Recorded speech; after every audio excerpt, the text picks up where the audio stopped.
Faisons un bout de chemin ensemble. Vidocq salue les humains, libérés des aliénations et contraintes d'un esclavage mental. Lorsque nous savons et voulons regarder l'ensemble des conditionnements, tout devient alors très clair. Il y a ceux qui savent, ceux qui sont susceptibles de savoir en menant leur combat, et ceux représentant le reste. Car à l'heure de l'information, l'ignorance est un choix. Aussi, l'être humain ne bouge pas tant que rien ne l'y oblige. Ceci précisé, passons à l'introduction habituelle. Ami, entends-tu le vol noir des corbeaux sur nos plaines? Ami, entends-tu les cris sourds du pays qu'on enchaîne? We live in a political world. Love don't have any place. Il faut persuader la population, un, qu'elle a le meilleur régime politique possible, et deux, que ce régime politique prend des décisions qui sont tout à fait défendables. C'est-à-dire que nous voyons toujours que les autres font de la propagande, mais nous, c'est de l'information, bien entendu. Machiavel disait « Celui qui prend le premier les armes n'est pas forcément le coupable. Il peut y avoir quelqu'un qui est plus coupable, c'est celui qui l'a forcé à prendre les armes. Avant d'agir, il y a 3 choses à faire. Douter, douter et encore douter. J'ai imaginé 10 principes de propagande de guerre. À partir du moment où on a besoin du consentement de la population pour un certain nombre de décisions politiques, il faut persuader la population, un, qu'elle a le meilleur régime politique possible, et deux, que ce régime politique prend des décisions qui sont tout à fait défendables. Et donc, dans le cas des guerres, il va falloir la mobiliser pour lui montrer que c'est une excellente décision que d'entrer dans cette guerre. Bien sûr, il faut que la population embrée dans les décisions du pouvoir, et pour ça, il faut mettre en route tout un système médiatique. Et c'est assez simple aujourd'hui à voir de quel côté sont les médias. Il suffit de regarder les conseils d'administration, à qui appartiennent les médias, et on voit tout de suite que ces médias appartiennent à des milieux économiques. Vous voulez vendre des canons, il faut vendre une guerre. Donc, ce que vous avez dit, nous ne voulons pas la guerre. Le camp adverse est le seul responsable de la guerre. 3, le chef du camp adverse a le visage du diable ou du monstre. 4, c'est une cause noble que nous défendons et non des intérêts particuliers. 5, l'ennemi provoque sciemment des atrocités. Si nous commettons des bavures, c'est involontairement. 6, l'ennemi utilise des armes non autorisées. Nous subissons très peu de pertes, les pertes de l'ennemi sont énormes. 8, les artistes et intellectuels soutiennent notre cause. 9, notre cause a un caractère sacré, la démocratie, la liberté. On les connaît. 10, ceux et celles qui mettent en doute notre propagande sont des traîtres. La manière dont ils sont le plus visibles, c'est dans le cas de guerre effective. Il y a quand même la célèbre phrase de Macron, « Nous sommes en guerre ». Là, il s'agissait effectivement de faire des sacrifices en vue de la victoire. Il y a toute une série de principes qui peuvent être appliqués dans ce cas-là. Alors, évidemment, tout pouvoir essaie de persuader du bien fondé de ses décisions.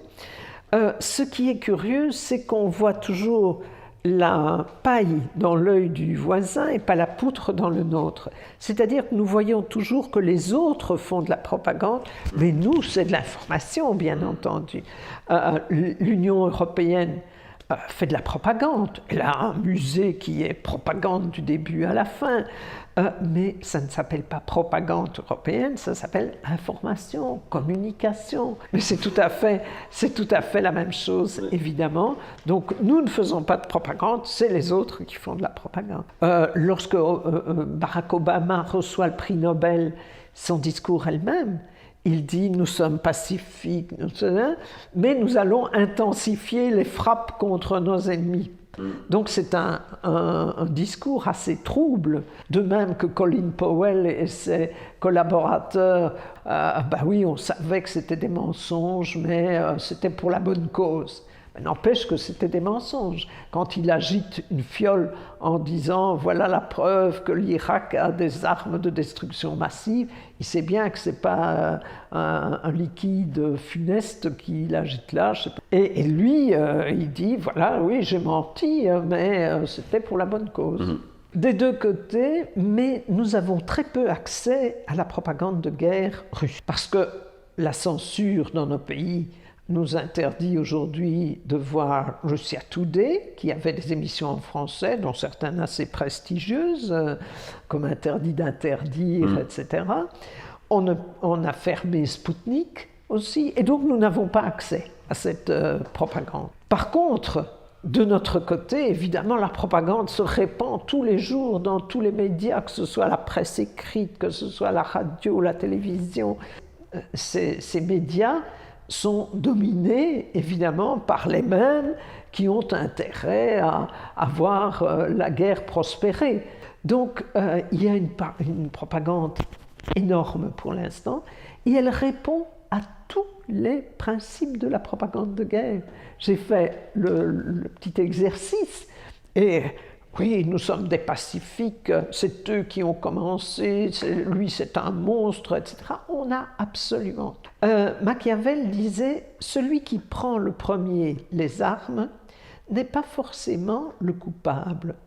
Il peut y avoir quelqu'un qui est plus coupable, c'est celui qui l'a forcé à prendre les armes. » Et dans le conflit entre la Russie et l'Ukraine, il y a quand même eu des accords qui avaient été noués, qui n'ont pas été respectés par l'Ukraine, qui depuis 2014 bombardait intensément le Donetsk, par exemple. Et là, personne ne s'est ému. Il y a eu des milliers de morts, mais comme c'était des Russes ou des pro-Russes ou des russophones, on ne s'en est pas ému. Et quand la Russie réagit à ces bombardements, alors là, on dit c'est scandaleux. On a oublié ce qu'est l'Ukraine. Un pays de corruption absolue, un pays qui n'est loin d'être une démocratie. Cherchez un peu où sont les partis d'opposition. Tous les leaders d'opposition sont en prison. Les dirigeants de la jeunesse communiste sont en prison. Les dirigeants sont en prison. Et on nous présente ça comme un modèle de démocratie. Donc il y a là évidemment une propagande énorme contre laquelle il est difficile d'intervenir. Bien sûr, on suspend toute démocratie et toute liberté en temps de guerre, parce qu'il n'est pas question de contrer la propagande officielle. À partir de la guerre de 14, il y a de vraies officines de propagande qui créent des fausses nouvelles, qui les diffusent, qui prennent contact avec les journalistes, etc. Et aujourd'hui, c'est tout à fait professionnalisé. C'est-à-dire que ce sont des agences de communication comme Rudolphin ou d'autres qui créent des nouvelles. Par exemple, lorsque vous aviez la guerre entre l'Irak et le Koweït, il y avait eu cette fabuleuse histoire des bébés koweïtiens jetés sur le sol glacé de l'hôpital par les méchants soldats irakiens, qui s'est avéré une fable, mais ça a circulé. Ça a circulé au Sénat américain, ça a circulé à l'ONU, et ça a ému les gens, parce qu'on travaille beaucoup sur l'émotion, évidemment. Et maintenant, pour la guerre en Yougoslavie aussi, on a eu toutes des fables qui ont été construites et diffusées. Ouais. Et aujourd'hui, nous avons évidemment la même chose, des fausses nouvelles qui sont diffusées.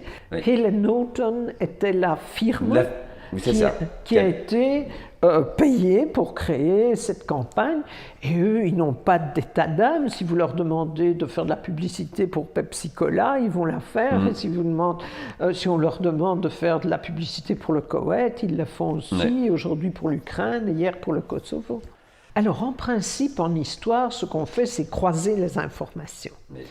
Si vous voulez avoir le point de vue un point de vue objectif sur les croisades, vous allez prendre le point de vue des croisés chrétiens, mais le point de vue des Arabes, le point de vue des communautés juives, le point de vue des chrétiens d'Orient, et vous allez avoir quelque chose qui ressemble sans doute à l'objectivité. Pour ces guerres récentes, c'est extrêmement difficile, parce que nous n'avons qu'un seul point de vue.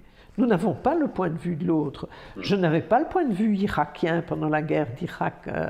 Je n'avais pas le point de vue des Serbes pendant la guerre en Yougoslavie. Nous n'avons qu'une seule vision qui est monopolisée et qui se développe dans tous les médias.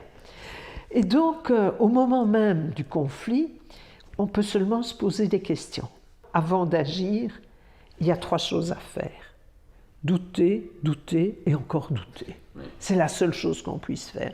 Parce que dans un moment de guerre, on n'a pas les éléments nécessaires pour croiser les informations. Le doute, même systématique, a fait beaucoup moins de morts dans l'histoire que les certitudes qui sont insufflées par les médias et qui nous poussent à participer à des guerres dans lesquelles après on se demande bien pourquoi on y a participé. Alors depuis 30 ans, j'entends toujours dire dans les milieux pédagogiques qu'on va faire un cours de critique des médias.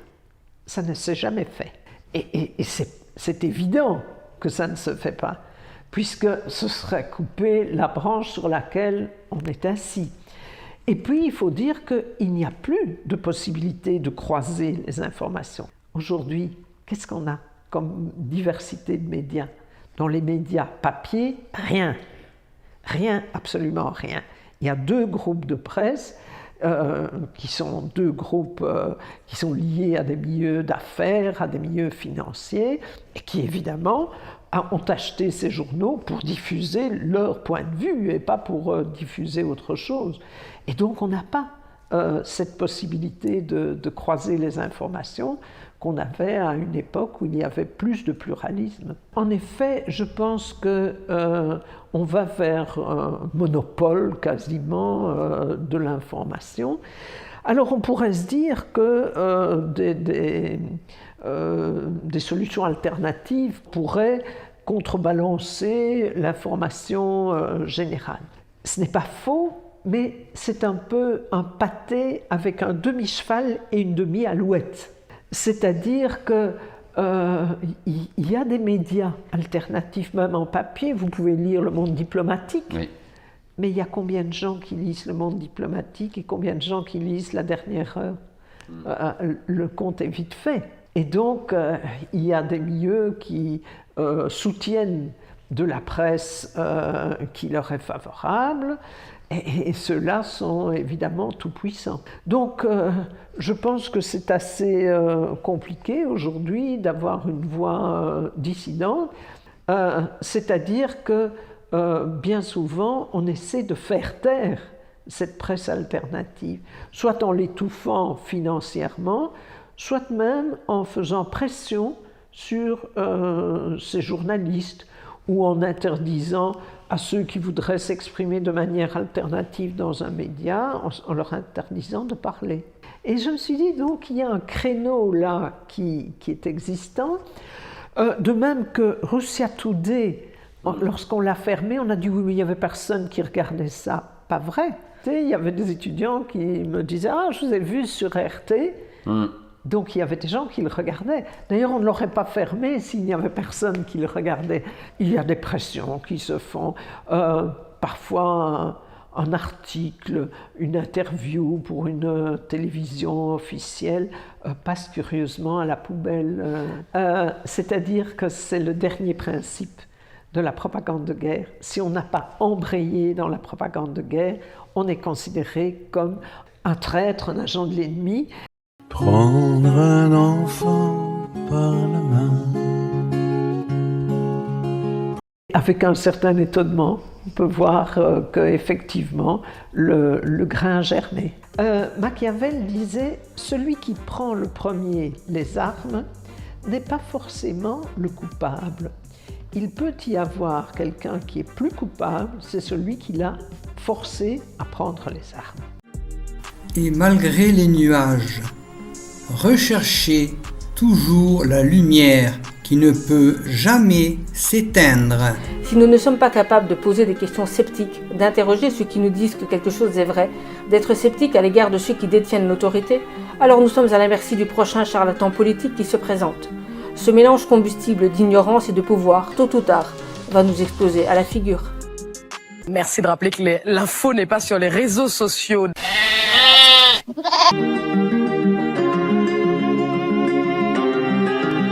ne rater aucun post-it, abonnez-vous. Est-il nécessaire de le dire?